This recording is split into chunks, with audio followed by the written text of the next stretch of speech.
तो आज के लेक्चर में हम देखेंगे कि रिस्क एनालिसिस और मैनेजमेंट यानी कि रिस्क क्या होता है और उसकी मैनेजमेंट क्या है। यानी रिस्क मैनेजमेंट के अंदर रिस्क को हम कैसे देखते हैं और किस तरह से मैनेज करते हैं, उसकी कौन सी टाइप्स होंगी, उसको किस किस तरह से मैनेज किया जा सकता है, कौन कौन सी अप्रोचेज हैं इसकी, ये सारा कुछ हम देखेंगे। लेकिन ये थोड़ा सा लंबा लेक्चर है, इसलिए हम इसको 2 पार्ट्स में डिवाइड करेंगे। ठीक है, एक हाफ पार्ट हम आज देखेंगे और हाफ पार्ट हम नेक्स्ट क्लास में देखेंगे इंशाल्लाह। ठीक है, तो स्टार्ट करते हैं कि what is risk in risk management. Risk is made up of two parts, the probability of something going wrong and the negative consequence of it does. दो चीज़ें देखी जाती हैं रिस्क के अंदर। ठीक है, कि क्या प्रोबेबिलिटी है कि कोई चीज़ गलत हो सकती है। रिस्क क्या है? बेसिकली ऐसी कोई चीज़ जिसकी वजह से रिस्क आपका यानी कि कोई भी ऐसी चीज़ जिसकी वजह से कोई काम गलत हो सकता हो। ठीक है, और कितने परसेंट चांसेस हैं कि कोई चीज़ प्लान के मुताबिक ना हो। ठीक है, फॉर एग्जांपल आपने एक टूर प्लान किया कि आपने यहाँ से मरी जाना है या कहीं जाना है, तो व्हाट इज़ द प्रोबेबिलिटी कि आपने 3 घंटे में पहुँचना है, तो हो सकता है आप 3 घंटे में ना पहुँच सको, लेट हो जाओ। कौन कौन से ऐसे रिस्क फैक्टर इन्वॉल्व हैं? हो सकता है वहाँ पे फॉग हो सकता है कि रास्ते में वो जो डे हो वो उसमें धुंध हुई हो, या किसी और तरह की इशूज हो सकते हैं, जलसा हो सकता है बीच में, रोड्स क्रैक्स हो सकते हैं, कोई एक्सीडेंटल सिचुएशन आ सकती है, कोई डिजास्टर हो सकता है, कोई भी किसी किस्म की ना सिचुएशन आ सकती है। ये हमने नोट करना होता है कि क्या प्रोबेबिलिटी है कि कोई चीज़ गलत हो सकती है। पहले हमें ये चीज़ देखनी है कि क्या कितनी हद तक प्रोबेबिलिटी है इस चीज़ की कि एक चीज़ गलत हो जाए। ठीक है, दूसरी कि अगर वो गलत हो जाती है तो उसके नेगेटिव कंसिक्वेंसेस क्या हो सकते हैं, यानी उसका क्या असर पड़ सकता है हमारे प्रोजेक्ट के ऊपर, हमारे काम के ऊपर, किस तरह के उस नेगेटिव कंसिक्वेंसेस आएंगे। ठीक है, तो पहली चीज़ कि गलत होने की क्या प्रोबेबिलिटी है, और अगर गलत हो जाती है तो उसके क्या इम्पैक्ट होगा हमारे प्रोजेक्ट के ऊपर, किस हद तक वो असरअंदाज हो सकता है, हमारे प्रोग्राम्स को वो कितना कुछ डिस्टर्ब कर सकता है, वगैरह वगैरह। So project risk is a problem that could cause some loss or threaten the success of a software project, but which has not happened yet. क्या है कि ये एक प्रॉब्लम है that could cause some lose or loss or threaten the success of a software project.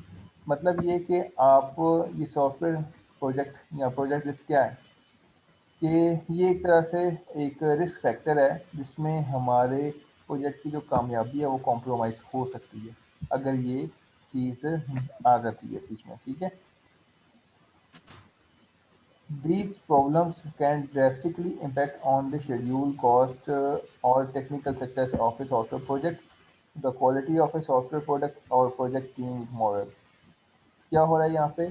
ये कह रहा है कि भाई ये जो प्रॉब्लम है ना रिस्क वेक्टर की, ये जब रिस्क आता है तो ये आपके शेड्यूल को, यानी कि आपकी जो प्लान किया होता है कि कितने अरसे में आपने इस प्रोजेक्ट को ख़त्म करना है, उसको डिस्टर्ब कर सकता है, आपकी कॉस्ट को इंक्रीज कर सकता है, टेक्निकल सक्सेस जो है सॉफ्टवेयर प्रोजेक्ट की उसको इफेक्ट करेगा टेक्निकली, और जो क्वालिटी है सॉफ्टवेयर प्रोजेक्ट की उसको भी कॉम्प्रोमाइज़ कर सकता है, और इसके अलावा आपके प्रोजेक्ट टीम के जो मोरल है उसको भी डाउन कर सकता है, यानी लोग हिम्मत हार जाते हैं अक्सर।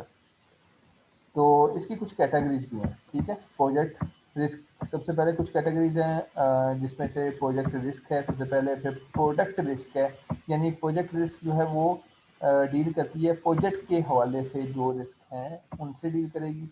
प्रोडक्ट रिस्क जो है प्रोडक्ट के हवाले से जितने भी रिस्क हैं उनसे डील करेगी। बिजनेस रिस्क जो है वो बिजनेस के हवाले से जितने भी रिस्क हैं उनको डील करेगी। ठीक है, और प्रोजेक्ट रिस्क में क्या आएंगे? स्किल रिस्क आएंगे, पॉलिटिकल रिस्क आती हैं, रिसोर्सेज रिस्क आते हैं, रिसोर्सेज हैं।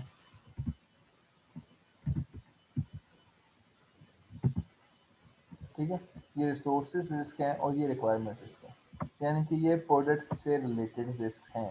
प्रोडक्ट रिस्क में क्या आ जाते हैं आपके पास? रिक्वायरमेंट रिस्क आ जाता है, इंटीग्रेशन रिस्क आ जाते हैं, और बिजनेस रिस्क में आपके पास टेक्नोलॉजिकल रिस्क आ जाते हैं। तो सबसे पहले हम इन कैटेगरीज को थोड़ा सा फाइंड आउट कर लेते हैं कि ये कैटेगरीज कहती क्या हैं हमें। कैटेगरी जो रिस्क में सबसे पहले आपके पास प्रोजेक्ट रिस्क आ जाता है। ये वो रिस्क हैं जो कि आपके प्रोजेक्ट शेड्यूल को और आपके रिसोर्सेज को काफ़ी ज़्यादा डिस्टर्ब कर देते हैं, इफ़ेक्ट पैदा करते हैं। जैसे कि loss of experience coder, for example आप एक प्रोजेक्ट पे काम कर रहे हो जिसमें आपके पास एक बहुत ही ज़बरदस्त किस्म का आपके पास एक डेवलपर है, एंड्रॉयड का डेवलपर है, और एंड्रॉयड एप्लीकेशन एक बनाने के लिए प्रोजेक्ट आपके पास आया हुआ है, और आपके पास वो बंदा बड़ा हाई लेवल का है, ठीक है। तो वो एक्सपीरियंस कोडर है जो कि आपके पूरी टीम को लीड कर रहा है। फर्ज करें वो चला जाता है किसी वजह से, या फिर कुछ हो जाता है, या वो लीव कर जाता है आपके ऑर्गेनाइजेशन को, तो ये जो लॉस है ये काफ़ी ज़्यादा बड़ा लॉस है जो कि आपके पूरे प्रोजेक्ट को इफेक्ट कर सकता है, ठीक है। तो फिर क्या होगा कि इस कोडर की जो रिप्लेसमेंट है विद ऑल दी स्किल्स जो उस बंदे में थी, ठीक है, ऐसे बंदे को दोबारा से ढूंढ कर लाना और अपने प्रोजेक्ट को चलाना और फिर कामयाब करना काफ़ी ज़्यादा प्रॉब्लमेटिक सिचुएशन क्रिएट कर देता है, ठीक है। और इसलिए जब भी सॉफ्टवेयर हाउस में कोई बंदा स्विच करता है तो वो अपने प्रोजेक्ट पर काम कंप्लीट करने के बाद ही स्विच करने की सोचता है, या उसको स्विच करने की इजाज़त तभी मिलती है जब वो कहते हैं कि हमारा प्रोजेक्ट है, जब कंप्लीट हो जाए आप जा सकते हो, ठीक है। नहीं तो प्लेंटी भी कुछ देनी पड़ सकती है, अगर डिपेंड ऑन कॉन्ट्रैक्ट वगैरह। नेक्स्ट बात करते हैं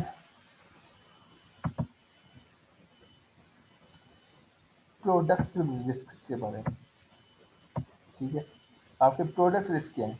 दिस इफेक्ट द क्वालिटी और performance of software being developed. इसमें क्या है कि जो क्वालिटी है या जो परफॉर्मेंस है सॉफ्टवेयर की जो भी आप बना रहे हो, उसकी क्वालिटी और परफॉर्मेंस जो है उसको इफेक्ट करती है, वो कॉम्प्रोमाइज़ हो सकती है यहाँ पे। अगर आप जब ये बात की जाए हमारे प्रोडक्ट रिस्क की, तो प्रोडक्ट रिस्क में क्या होता है कि लो परफॉर्मेंस, आपके पास जो एग्जांपल है इसकी वो है लो परफॉर्मेंस।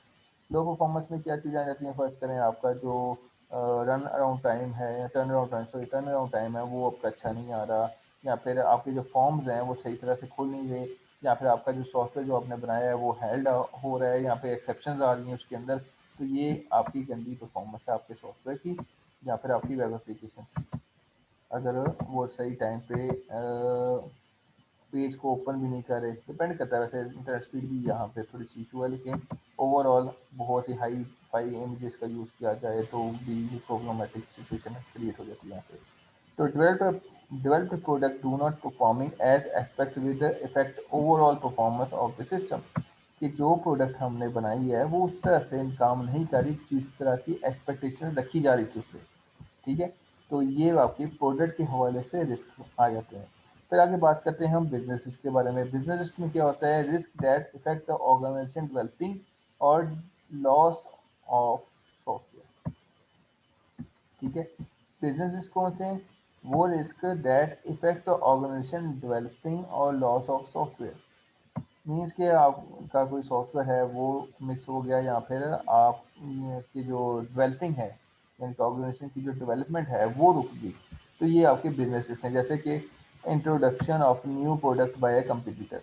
मीन्स कि अगर फर्ज करें जब आप एक अच्छे प्रोजेक्ट पे काम कर रहे हो, आप एक बहुत अच्छा मोबाइल बनाने की सोच रहे हो या कर रहे हो, उसकी डेवलपमेंट भी कर रहे हो, उससे भी बेहतर मोबाइल या उसी तरह का मोबाइल आपका कंपटीटर पहले ही लॉन्च कर लेता है, तो that is a business risk, ठीक है। वैसे ही कंपटीटर आपका पहले मार्केट में आ जाता है और अपनी जगह बना देता है, तो आपके लिए फिर जगह बनाना मुश्किल हो जाएगी, ठीक है। तो ये एक प्रॉब्लमेटिक सिचुएशन बन सकती है बिजनेस रिस्क के हवाले से, क्योंकि बिजनेस है तो सब कुछ है, बिजनेस नहीं तो फिर ये सारी प्रोजेक्ट उधर ही रह जाते हैं जहाँ पे। Sales of product affects with the launch of some kind of product by competitor with the majority of effect of business and is earning of a software. अब आगे बात करते हैं टाइप ऑफ रिस्क के बारे में कि किस तरह की रिस्क हैं मजीद। रिक्वायरमेंट्स रिस्क की बात कर लेते हैं। तो जो रिक्वायरमेंट रिस्क हैं, रैपिडली चेंज रिक्वायरमेंट, मैं इसको थोड़ा ना हाईलाइट कर देता हूँ। Rapidly change or unclear requirement create a large risk. This risk mostly failed or delayed the project. Competitive forces, business agreements with a new partner for the organization and its software system to change.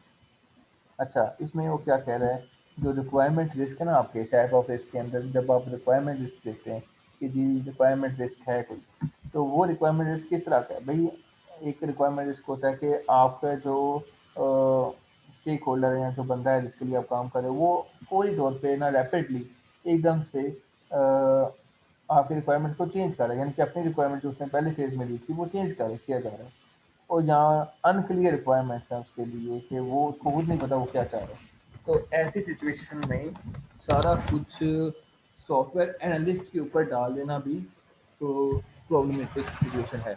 क्योंकि software analyst कुछ भी analyst करके अगर अपना काम वो कर लेता है, फिर उसके बाद उसको पता चलता है क्लाइंट को ये काम पसंद नहीं आता, तो भी ये प्रॉब्लम क्रिएट हो सकती है।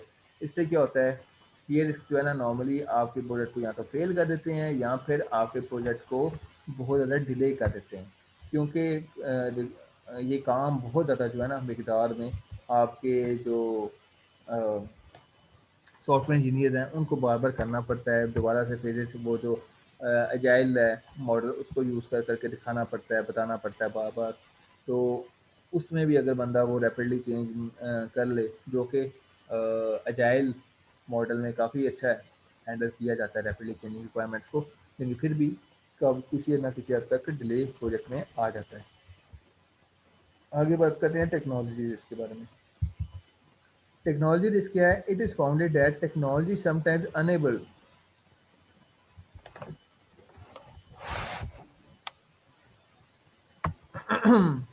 it is found that technology sometimes unable to fulfill the system requirement। ठीक है, क्या कह रहा है कि टेक्नोलॉजी रिस्क क्या है? It is found that technology sometimes enable to fulfil the system requirement. For example suppose organization work on PHP and MSQL,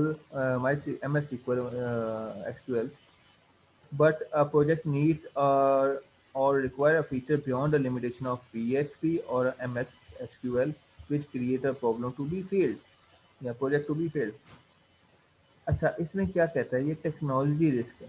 technology risk में क्या होता है कि आप हो सकता है कोई ऐसी टेक्नोलॉजी सेलेक्ट कर लें अपने प्रोजेक्ट को बनाने के लिए, ठीक है, जिसमें क्या हो सकता है कि सिस्टम की रिक्वायरमेंट फुलफिल नहीं हो सकती। ठीक है, आपके सिस्टम की रिक्वायरमेंट जो है, फर्ज करें बहुत ज़्यादा सिक्योरिटी इशू है वो आपके सिस्टम के अंदर, ठीक है, तो या सिक्योरिटी प्रॉब्लम है या सिक्योरिटी के लिए तो बहुत ज़्यादा आपको अच्छा प्लेटफॉर्म चाहिए, तो उसके लिए आप पीएचपी को यूज़ नहीं कर सकते, उसके लिए और भी प्लेटफॉर्म हैं। तो आप अगर पीएचपी और एमएस एसक्यूएल यानी कि Microsoft server structure Curie language को आप यूज़ करते हो, तो यहाँ पे काफ़ी हद तक टेक्नोलॉजी रिस्क आ जाता है। क्योंकि ये वो दो चीज़ें हैं जो फर्ज करें कोई ऐसा प्रोजेक्ट आपको मिलता है जिनसे जिनके सोल्यूशन के लिए आपने पीएचपी को और एम एस सीक्वल को ना एम एस एसक्यूएल को आपने यूज़ करना है। तो अब कुछ फीचर्स, कुछ रिक्वायरमेंट्स जो हैं उस प्रोजेक्ट की इस तरह की हैं कि आपके ये जो एम पीएचपी और एम एस सीक्वल जो हैं ये पूरा नहीं कर सकते। ठीक है, तो जब ये पूरा नहीं कर सकेंगे तो फिर ये कितना बड़ा टेक्नोलॉजी रिस्क है कि आपने एक चीज़ जिस पर आपने काम करना है, जिस पर आपने सारी प्रोजेक्ट खड़ी करनी है, प्रोडक्ट बनानी है, उसकी बेस ही खराब है। ठीक है, वो चीज़ें ही नहीं, यानी कि वो फीचर्स जो क्लाइंट डिमांड कर रहा है वो इनसे पूरे नहीं हो सकता। लाइक मैं अगर कहता हूँ आपको कि आपने फर्ज करो एक हाई फाई सिस्टम बनाना है, बड़ा अच्छा यूँ समझो एंटरप्राइज सिस्टम बनाना है, तो मैं उसको बनाना शुरू कर दूँ सी में या सी प्लस प्लस में, तो मुझे बहुत ज़्यादा टाइम लगेगा उस पर। ठीक है, और बहुत ज़्यादा मुश्किल हो जाएगा, बजाय कि मेरे पास rapid application development tools available है जिसमें माइक्रोसॉफ्ट विजुअल स्टूडियो है मेरे पास, और भी ब्लेंड है वगैरह, मैं उन पर भी इसकी कस्टमाइजेशन और हर तरह से काम कर सकता हूँ। तो मैंने गलत एक टेक्नोलॉजी को चूज़ किया जिसकी वजह से मुझे काफ़ी लॉस हो रहा है, तो ये टेक्नोलॉजी रिस्क है। ठीक है, लोग यहाँ पे भी गलती करते हैं, काफ़ी ज़्यादा टेक्नोलॉजी गलत यूज़ करना शुरू कर देते हैं। अब टेक्नोलॉजी गलत यूज़ करना शुरू करेंगे यानी कि आपको पता ही नहीं पहले कि टेक्नोलॉजी की वर्थ क्या है। You have to find out कि what is technology is worth, ये टेक्नोलॉजी की वर्थ क्या है, क्या क्या चीज़ें आ रही हैं उसके अंदर। ठीक है, तो उसके मुताबिक आपने ये डिसाइड करना होता है। You have to research first कि टेक्नोलॉजी के अंदर क्या प्रॉन्स हैं, क्या कॉन्स हैं, क्या फ़ायदे हैं, क्या नुकसान हैं, किस हद तक ये आपको सिक्योरिटी दे रही है, किस हद तक आपको ये रिलायबिलिटी दे रही है। वगैरह वगैरह, ये सारी चीज़ें आपने देखनी होती हैं, उसके बाद आपने इसको चूज़ करना होता है। तो ये भी एक बहुत अहम किरदार अदा करता है, ठीक है, while developing a software project or any project. Business risk की बात करते हैं। बिजनेस रिस्क किस तरह का, this kind of risk are basically introduce by a business decisions. ऐसे रिस्क जो है ना आपके बिजनेस डिसीजंस की वजह से आते हैं, ये जो बिजनेस रिस्क होते हैं। जैसे कि बिजनेस रिस्क में कन्फ्लिक्ट विद सप्लायर, यानी आपका सप्लायर से झगड़ा हो गया, उसने माल नहीं पहुंचाया, उसने आपने बोला कि भाई मुझे इस टाइम पे इतना माल चाहिए, उसने नहीं पहुंचा सका, आपका झगड़ा हो गया इस बात को लेकर। या फिर ज़्यादा भेज दिया तो उसको रिटर्न नहीं हो रहा, या फिर रिटेल का मसला आ गया, प्राइसिंग की मसला आ गया, फलां किसी तरह का मसला आ गया, जिसकी वजह से आपका कन्फ्लिक्ट जो है सप्लायर से बन गया। तो आपका ये बिजनेस रिस्क है। जब आपका सप्लायर से कन्फ्लिक्ट बनेगा तो आपको वो रिसोर्सेज ही प्रोवाइड नहीं कर सकेगा ऑन टाइम, जिसकी वजह से आपका बजट भी डिस्टर्ब हो सकता है, आपकी मैन पावर डिस्टर्ब हो सकती है, आपकी कॉस्ट वगैरह, ये सारी चीज़ें डिपेंड कर रही हैं हर चीज़ की तरफ, यानी everything is connected to everything, यूँ समझ। अगर हम प्रोजेक्ट को देखें तो इसकी बहुत ज़्यादा ब्रांचेज हैं, यानी कि अभी अगर आप इन चीज़ों को देखें कि रिस्क कहाँ कहाँ से आ रहा है, तो रिस्क तो हर जगह से ही आ रहा है, इनको नज़र आ रहा है, बिजनेस से रिस्क आ रहा है, टेक्नोलॉजी से रिस्क आ रहा है, इनको प्रोडक्ट से रिस्क आ रहा है, प्रोजेक्ट से रिस्क आ रहा है, मुख्तलिफ नौयतें हैं रिस्क की, ठीक है। तो अगर आप ज़रा एक स्ट्रीम लाइन सोचें, सीधे तरीके से सोचें, तो एक ये ट्री है जिसकी बहुत सी ब्रांचेज हैं, हर एक की तरफ नज़र रखनी होती है, और आपका प्रोजेक्ट मैनेजर जो है वो इन सबको देख रहा होता है, और इन सब को मैनेज कर रहा होता है, और इनके लिए प्लानिंग कर रहा होता है। प्लानिंग इस वजह से बहुत ज़रूरी हो जाती है जब आपके पास इस तरह के रिस्क आ जाते हैं। तो ये सारे रिस्क को मद्देनज़र रख के इसकी चेक लिस्ट बनाकर और इनको मद्देनज़र रखते हुए इनके अल्टरनेटिव सॉल्यूशंस भी देखने होते हैं, ठीक है। तब जाके आपकी अच्छी प्लानिंग होती है, और जितनी अच्छी प्लानिंग होती है फिर उसके मुताबिक एग्जीक्यूशन भी की जाती है या करनी चाहिए, ठीक है, तब आपका प्रोजेक्ट कामयाब होता है। ये बहुत जो है ना यूँ समझ थोड़ा सा डिफ़िकल्ट काम भी होता है प्रोजेक्ट को लेकर चलना, और ये टीम वर्क के साथ अच्छा होता है। अगर आपकी टीम भी कोऑपरेटिव है, एक दूसरे से मिलने जुलने वाली, और प्रॉब्लम सॉल्विंग है, एनालिटिकल अच्छी अप्रोचेज हैं इनकी, तो फिर ये काम काफ़ी हद तक आसान हो जाता है। Not signing deals on time, यानी कि दूसरा ऑप्शन ये है कि भाई आपकी डील ही साइन नहीं हो रही टाइम पे, ठीक है। गवर्नमेंट सेक्टर में नॉर्मली यही काम होता है जिसकी वजह से इतनी ज़्यादा डिले आ रही है, आपने नोट किया होगा।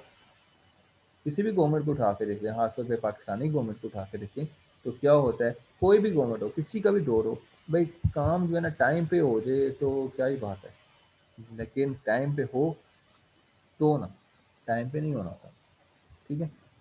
काफ़ी टाइम हो जाते हैं, डील साइन नहीं होती, डील्स पर आते हैं। अगर यहाँ पे बात करें ठेकों की, कि ये सड़कें बनानी है तो इनके ठेके कंस्ट्रक्शन का जो टेंडर पास होता है, फिर टेंडर पास होने में जो ऑप्शन की जाती हैं, या फिर टेंडर होते हैं, उसमें जो भी सिचुएशन डाली जाती है उसमें यानी कि सारे काम जो है टाइम टेकिंग काम है, ठीक है। तो ये डील जो अगर टाइम पे नहीं होंगी तो ओवरऑल आपका प्रोजेक्ट जो है वो क्या हो जाता है, स्लो हो जाता है, यानी कि टाइम पे नहीं होगा तो काफ़ी प्रॉब्लम हो जाएगी। लेकिन ये गवर्नमेंट सेक्टर की एक अलग बात है, प्राइवेट सेक्टर में भी ये काम होते हैं, ठीक है। Not fulfilling promise, promise fulfil नहीं हो रहे भाई, ठीक है, ये भी बिजनेस रिस्क है। नॉट फुलफिलिंग प्रोमिस, क्यों भाई, जो आपने वादा किया होता है, एक बंदा है, आपने मोस्टली देखा होगा कि जब आप लोगों को मैं एक ऐसी एग्जांपल देता हूँ जिससे शायद आप लोग ना गुजरे हों। अगर कोई आपने कंस्ट्रक्शन करवानी हो, ठीक है, कंस्ट्रक्शन की बात कर रहा हूँ, बिल्डिंग की कंस्ट्रक्शन, घर की कंस्ट्रक्शन, कमरे की कंस्ट्रक्शन, वॉशरूम, किचन वगैरह, कुछ भी ऐसा कुछ बनाना हो आपने, या अपने घर में कोई अमेंडमेंट करवानी हो, तो आप एक कॉन्ट्रैक्टर को पकड़ते हो, कॉन्ट्रैक्टर को कहते हो ऐसे ऐसे आपने बनाना है। तो वो हम लोग नॉर्मली क्या करते हैं, हम लोग कहते हैं कि भाई ज़ुबानी ज़ुबानी बातें कर लेते हैं। ज़ुबानी ज़ुबानी वो बंदा शुरू में सब ओके करता है, उसके बाद जब करने की बारी आती है तो वो अपनी मनमानियाँ करता है, ठीक है। इन रिटर्न, इन रिटर्न में अगर लिखवा लें आप, तब भी वो अपने प्रोमिस से भाग जाता है। अगर रिटर्न फॉर्म में स्टैम्प पेपर भी लिखवा लेंगे, तब भी वो, अक्सर ऐसा देखा जाता है, पाकिस्तानी कल्चर के अंदर ऐसे ही होता है, ठीक है। तो वो बड़े मुश्किल से काम करवाना पड़ता है, पैसे देकर भी काम बड़े मुश्किल से होते हैं। तो क्या होता है कि इसमें फुलफिलिंग अपने प्रोमिस को फुलफिल नहीं किया जा रहा था। ठीक है, वहाँ पे फिर क्वालिटी को कॉम्प्रोमाइज़ हो जाती है कुछ क्वालिटी।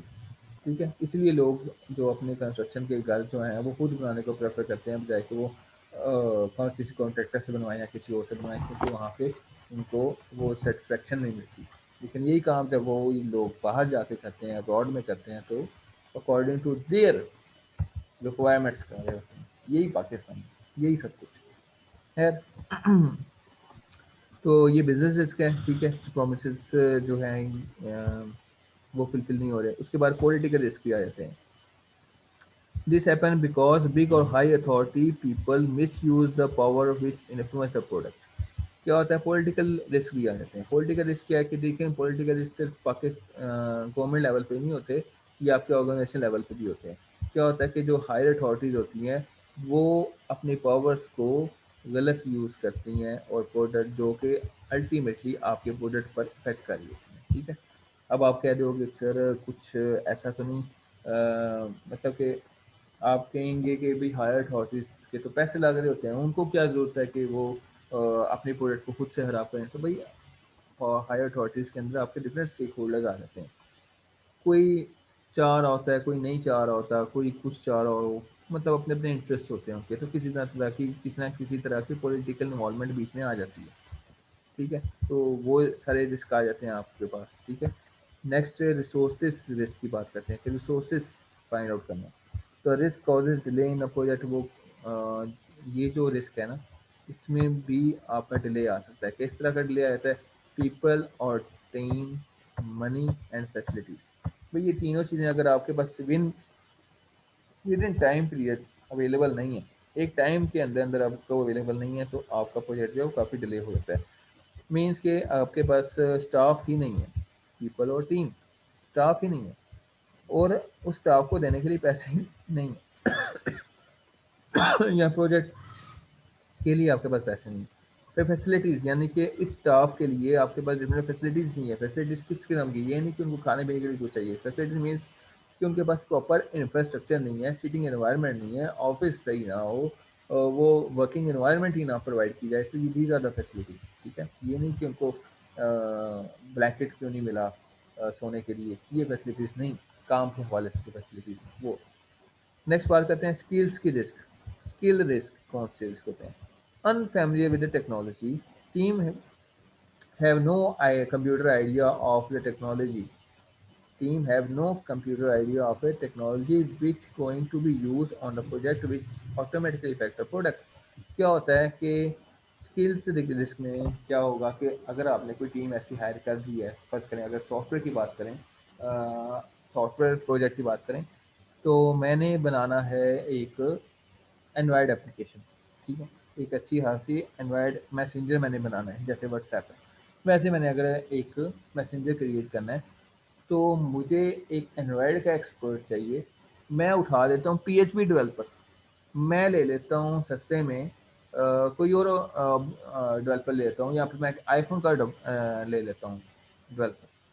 तो भाई मुझे जिस चीज़ का मुझे डेवलपर चाहिए था, मुझे वो रिसोर्स नहीं मिले, या मैंने वो चीज़ नहीं की, तो उसका तो आइडिया नहीं होगा। पहले उसको सीखना पड़ेगा, फिर यहाँ पे ट्रेनिंग करवानी पड़ेगी, उसको एक टाइम देना पड़ेगा, उसके बाद जाके प्रोजेक्ट होगा। ठीक है, तो इसमें दो चीज़ें आती हैं, एक तो आपके प्रोजेक्ट की स्पीड भी डाउन हो जाती है और उसकी क्वालिटी भी कॉम्प्रोमाइज़ हो सकती है। ठीक है, तो ये चीज़ें स्किल्स रिस्क में आ जाती हैं कि अनफैमिलियर विद टेक्नोलॉजी, आपका जो डेवलपर है या जो आपकी टीम है वो टोटली अनफैमिलियर है आपकी टेक्नोलॉजी से, जो भी यूज़ होने वाली है। फर्ज करें चलें सब कुछ बीच में ऐड कर लेते हैं, लेकिन बीच में कोई ऐसी टेक्नोलॉजी जैसे कि JQuery है या जावास्क्रिप्ट है, तो वो अगर किसी यूज़र को नहीं आती, सॉरी यूज़र नहीं, किसी इंजीनियर को नहीं आती, तो ये भी इफ़ेक्ट करती है आपके प्रोजेक्ट के ऊपर। बात करते हैं फिर डिप्लॉयमेंट एंड सपोर्ट रिस्क। ठीक है, डिप्लॉयमेंट एंड सपोर्ट रिस्क, यानी डिप्लॉय करना होता है कि इम्प्लीमेंट करना, इंस्टॉल कर देना और सपोर्ट प्रोवाइड करना। ठीक है, तो इसके भी कुछ रिस्क होते हैं। कैसे रिस्क होते हैं, the project may be diploid after product The project may not be deployed after product is ready since the required product is not in place. नहीं, वो क्या कह रहा है यहाँ पर? वो कह रहा है भाई कि भाई आपकी प्रोडक्ट बन चुकी है लेकिन डिप्लॉय नहीं हुई। क्यों नहीं हुई? क्योंकि आपकी जो रिक्वायर्ड प्रोडक्ट थी वो है ही नहीं, वो बनी नहीं उस तरह से। ठीक है।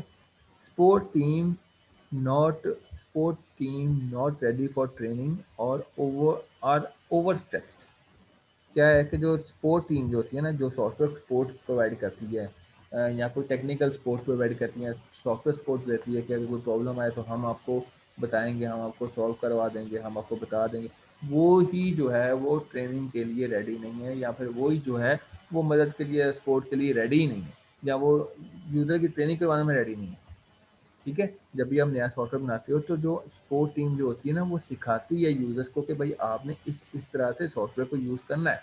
अगर आपने किसी नए क्लाइंट को रजिस्टर करना है तो आपने इन स्टेप्स के थ्रू करना है। आप पहले यहाँ पे जाओगे, अपना लॉगिन क्रिएट करोगे, यहाँ लॉगिन होगे, लॉगिन होने के बाद आपने फ्लॉ फॉर्म खोलना है, फ्लॉ फॉर्म के ऊपर अपने क्लाइंट की फ्लॉ डिटेल्स देनी है, डिटेल देने के बाद आप ओके प्रेस करोगे तो अकाउंट जो है क्रिएट हो जाएगा। ठीक है। ऐसा कुछ नहीं वो बताने के लिए रेडी नहीं होते। Working closely with other developing team as also threat to a project. Working closely with other developing team also threat to a project. क्या होता है कि ये काम करें working closely with other developing team, यानी कि ये किसी और डेवलपिंग टीम के साथ काम करें, ये भी आपके प्रोजेक्ट के लिए खतरा होता है। ये माइंड एक जगह पर रहना चाहिए एक टाइम पे। ठीक है। मल्टीपल जगहों पे करेंगे तो आपका वो हो जाता है मिक्स। इंटीग्रेशन रिस्क के बारे में बात करते हैं। इंटीग्रेशन रिस्क में क्या होता है? Most application need to integrate with other application, miscommunication and misunderstanding cause system not to share accepted interface and they do not work together as expected.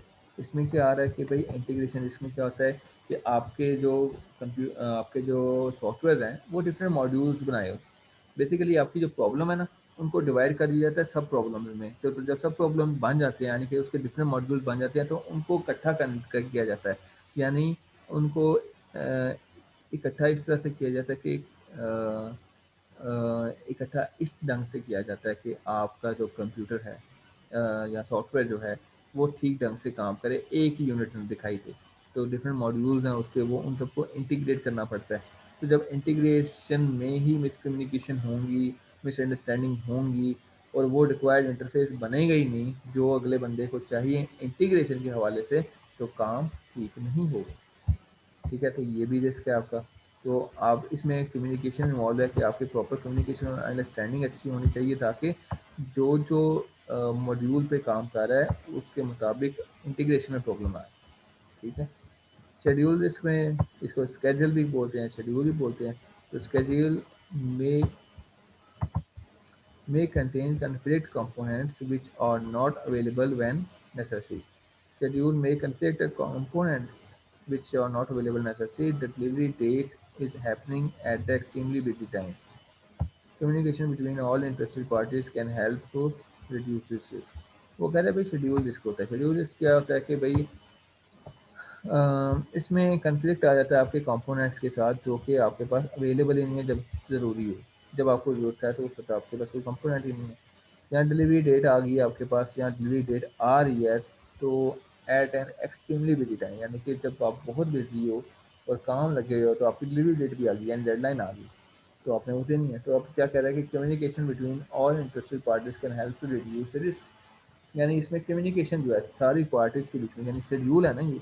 तो शेड्यूलिंग में क्या होता है कि जितने भी कंपोनेंट्स पे काम होना है, यानी कि अगर फर्ज करें कि मेरा काम है कोड करना, तो डिज़ाइनिंग करना किसी और बंदे का काम है, तो गैंट चार्ट के ऊपर मेरा दिन जो है डिज़ाइन कोडिंग का वो आज से स्टार्ट हो गया, लेकिन पीछे वाले बंदा जो है, मेरे से जो पहले वाला बंदा है, उसकी डिज़ाइनिंग कंप्लीट नहीं हुई और बल्कि स्टार्ट से हाफ टाइम पे भी नहीं पहुंची। तो यहाँ पे कंफ्लिक्ट है, मैं अब फारिग बैठा हूँ, इससे क्या होगा कि वो डिले कर रहा है जिसकी वजह से मुझे भी डिले सफ़र करना पड़ रहा है और मेरा भी टाइम निकल रहा है, तो इससे ये सारी चीज़ें आ सकती हैं। अब क्या होगा कम्युनिकेशन अगर आप कर देते हो एक दूसरे के साथ कि भाई ये काम करना है, ऐसे करना है, इस तरह से कम कर सकते हो, आप कंट्रोल कर सकते हो, ये वो सारी चीज़ें ऐसे बता देते हो एक दूसरे को, तो इससे आपका जो रिस्क है ये रिड्यूस हो जाता है। मेंटेनेंस एंड एनहांसमेंट इसकी बात करें तो the project can not be maintained and enhance properly because adequate documentation. The sport team was not properly trained or technical platform is obsolete. देखें, वो यो कह रहा है कि मेंटेनेंस और एनहांसमेंट रिस्क। मेंटेनेंस होता है किसी चीज़ को मेंटेन करना, एनहांसमेंट मीन्स कि आप किसी चीज़ को बेहतर कर रहे हो, एनहांस कर रहे हो, ठीक है, उसके फीचर्स को बढ़ा रहे हो।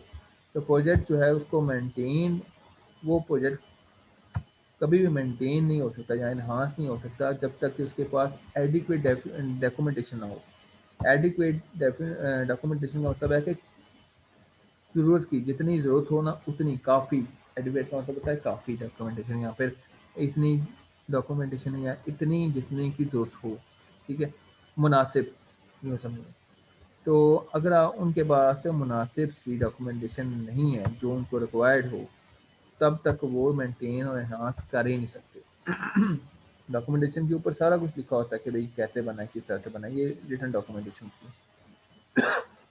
और इसीलिए बहुत ज़रूरी होती है क्योंकि जब भी प्रोजेक्ट किए जाते हैं पहले डॉक्यूमेंटेशन होती है, बाद में काम होता है। सारा काम पहले पेपर वर्क में होता है, पेपर वर्क के बाद एग्जीक्यूशन होती है अकॉर्डिंग टू पेपर वर्क, ठीक है। हमारे यहाँ उल्टा हिसाब है, आप अपनी मिसाल दे रहे हैं, स्टूडेंट लोग काम करना स्टार्ट कर देते हैं, फिर जो बन जाता है उसकी डॉक्यूमेंटेशन बना के दे देते हैं कि लो जी सॉरी ये बना।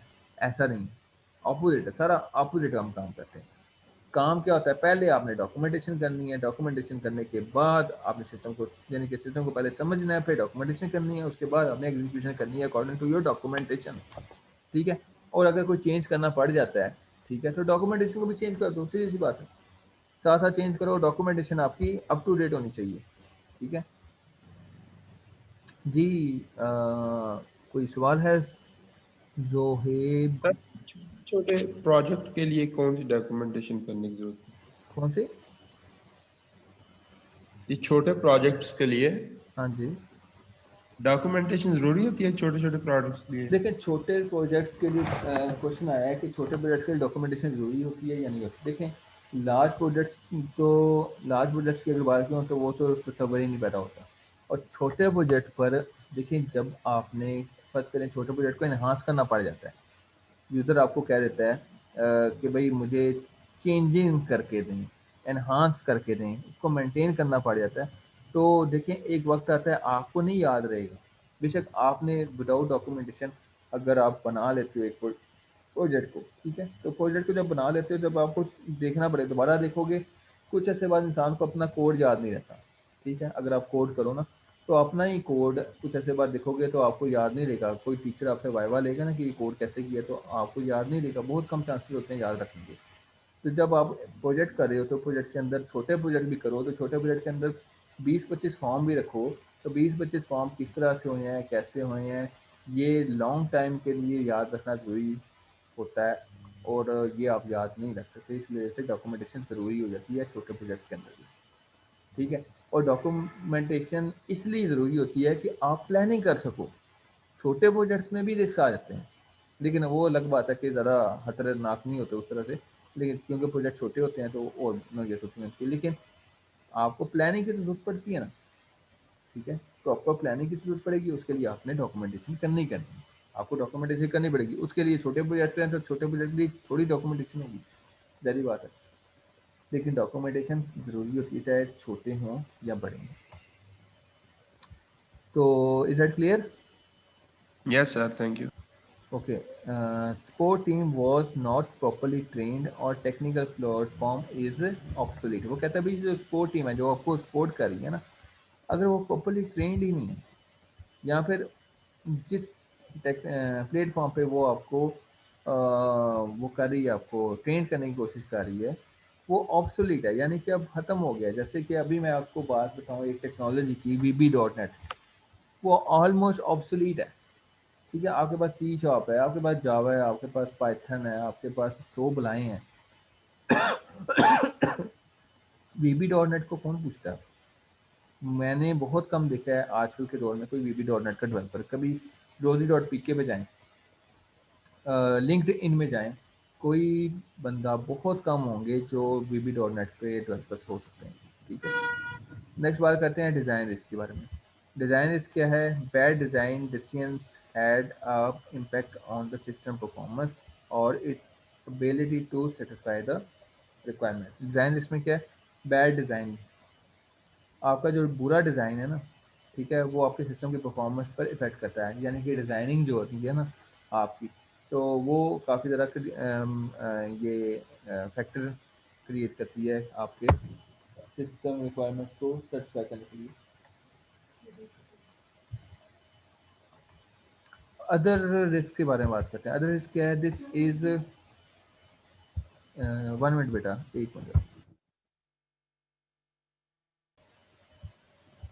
जी नेक्स्ट बात करते हैं अदर रिस्क के बारे में। ठीक है, दूसरे रिस्क कौन से हैं? This is the catch all for the risk that are hard to foresee and predict. For example, could be a hurricane or natural disaster forces to shutting down the organization for a week. अच्छा, ये other risk कौन से हैं? ये वो risk हैं जैसे कि हम एक्सेप्शन हैंडलिंग करते हैं ना, तो जिस एक्सेप्शंस का हमें पता होता है कि ये आ सकती हैं वो तो हम लिख देते हैं, जिनका नहीं पता होता तो उसको हम एट द एंड लिख देते हैं भाई कैच ऑल या समथिंग कुछ ऐसा, कि कोई भी ऑर्डर अनएक्सपेक्टेड जो आ जाती है उसको ये कैच कर लें। तो मीन्स के जो हमने रिस्क एड्रेस किए हैं अभी तक, मेंटेनेंस रिस्क है, डिज़ाइन रिस्क है, शेड्यूल रिस्क है, कॉस्ट रिस्क है, स्किल रिस्क है, टेक्निकल रिस्क है, वगैरह वगैरह बुलाएं जितनी भी हमने देख ली हैं।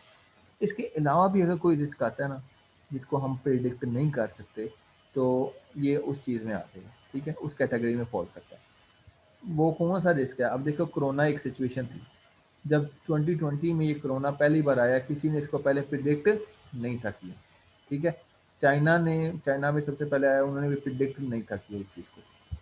ठीक है, तो ये सारी चीज़ें हैं जो कि नेचुरल डिजास्टर है। नेचुरल डिजास्टर में ज़लज़ला आ जाता है, तो वो क्या करता है, ज़लज़ला आ गया तो अगर आपकी बिल्डिंग ही तबाह होगी, अल्लाह खुदा ना खास्ता, तो आप क्या बैठ के काम करोगे, कहाँ बैठ के काम करोगे? तो इस तरह से भी ये प्रॉब्लम होती है। या फिर कोई नेचुरल डिजास्टर आ जाता है, कोई सैलाब आ जाता है, कोई सुनामी आ जाती है, कोई सैलाब आ जाता है, या फिर पानी आपके ऑफिस के अंदर आ जाता है जैसे कि कराची में आता रहता है।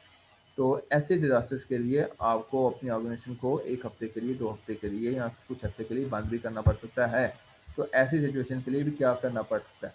क्या करेंगे आप? ठीक है, जैसे कि fire in a building, building में फायर, आग आ गई।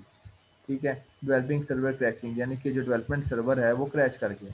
ठीक है, वायरस अटैक हो गई। ये सारी एग्जांपल्स हैं आपके अदर रिस्क की। ठीक है।